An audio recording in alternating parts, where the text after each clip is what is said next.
Hello guys, my name is Muhamad Aiman bin Othman. Today I will present my study case about respiratory tract infection. The aim of our study is to analyze the incidence and etiology of bacteria respiratory tract infection, as well as the increasing antimicrobial resistance to the most common etiology. Otherwise, to describe the resolution of symptom process of diagnosis and outcome of the result. Okay, let's talk about introduction.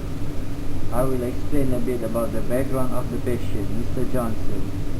As we can see, Mr. Johnson is 45 years old. As factory worker complained that he experienced a difficult to breathe, chest pain, and cough for past 2 weeks.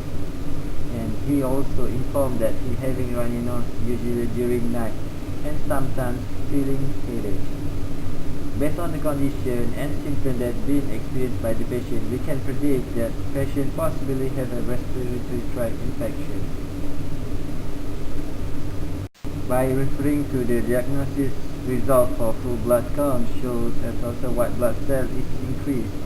As we know, a high white blood cell count is not a specific disease, but it can indicate another problem such as infection, stress, inflammation, trauma, allergy, or certain disease. For the further investigation, sputum sample has been taken to identify what kind of infection that has been experienced by the patient. Commonly, for the investigation for respiratory tract infection, we can use a microscopically investigation by doing Zil-Nielsen stain, AFP stain, which is stain for acid fast bacilli to detect tuberculosis, and grain stain. Based on the result, AFP stain shows a negative result, which means the patient not have tuberculosis. For the further test, we can proceed with sputum culture and sensitivity to detect what kind of organism that patient faces. The purpose of culture and sensitivity test is to support the growth of microorganisms in certain media culture plates and to determine which antibiotics are most suitable in treatment. The most common culture media plate that been used is blood agar, McConkey, chocolate and several agar. As we can see, this is the type of media that been used for the diagnosis. For blood agar, normally it been used for culturing fastidious organism and to determine the hemolytic capabilities of organism. Commonly is gram-positive bacteria.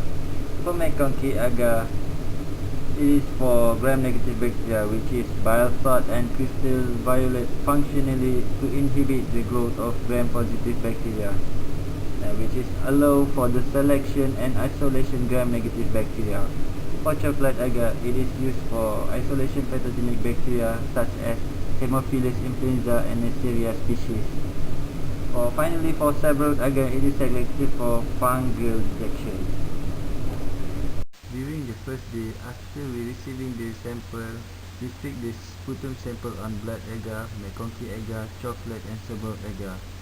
For incubation, blood agar and McConkey agar, we incubate in normal incubator at 37 degrees for 18 to 24 hours in aerobic condition. For chocolate, we incubate in CO2 incubator at 37 degrees for 80 to 24 hours. Same as well as BA and McConkey agar. For several agar, we incubate at 30 degrees at normal incubator for 48 hours. After the incubation, we can observe the result from the culture media plate. Referring to the observation, only the blood agar plate shows the growth, which is the characteristic colony surrounded by greenish zone known as alpha lice. The organism can be predicted as a gram-positive bacteria, but still have to do grain stain for screening and catalyst test for identification. From the result, the grain stain shows a gram-positive bacteria cocci in a chain result. For the further step, catalyst test has been done to differentiate Staphylococcus and Streptococcus. The result shows negative, which means Streptococcus species. Based on the characteristic observation growth of the organism, show it can be a Streptococcus pneumonia. It can be related with the symptom that has been experienced by the patient. As we know, the most serious infection of the respiratory tract is a pneumonia. For the further investigation, autopsy test to be done to differentiate between a Streptococcus pneumonia and Streptococcus viridum. Why we do the autopsy test?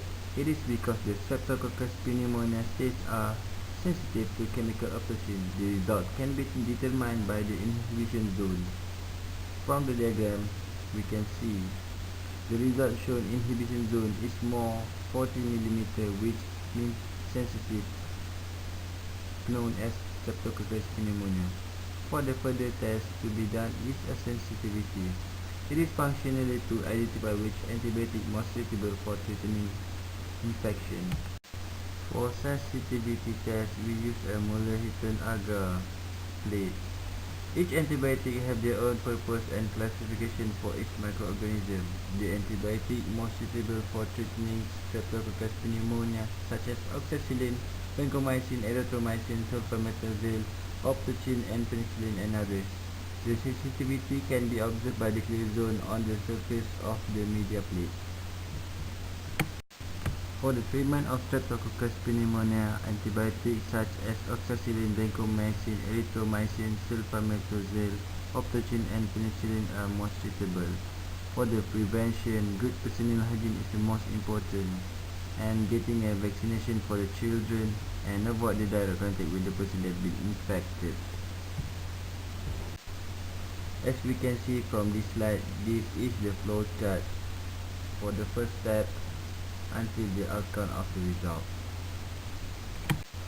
From the outcome of the diagnosis, Streptococcus pneumonia can cause a wide variety of clinical symptoms owing to its ability to cause a disease by the direct infection from the nasopharynx into the surrounding anatomic structure of blood circulation with hematogenous spread. Proper hygiene can be done to prevent the spread widely. All Streptococcus pneumonia isolated regardless of the isolation type should be tested for susceptibility to penicillin, vancomycin, oxacillin, or erythromycin. Thank you for spending your time to watch my video presentation. Thank you for watching. Goodbye.